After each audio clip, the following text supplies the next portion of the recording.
శ్రీమాత్రే నమః. వరలక్ష్మి వ్రతం ఆచరించటానికి తేదీ మరియు పూజా సమయం. ఆగస్టు 8వ తారీఖు శుక్రవారం శుభ సమయం.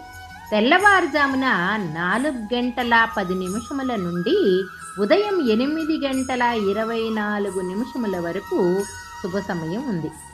ఈ సమయంలో పూజకు కుదరని వారు ఉదయం 9:13 నుండి ఉదయం 10:30 లోపు ఈ వ్రతం ఆచరించవచ్చు.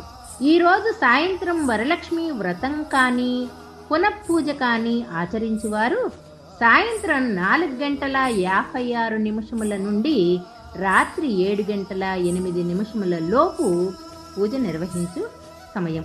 మనసా వాచా కర్మణ త్రికరణ శుద్ధిగా అమ్మవారిని పూజించి ఆశీస్సులను పొందుదాం. శుభం భూయాత్. Please like, share and subscribe.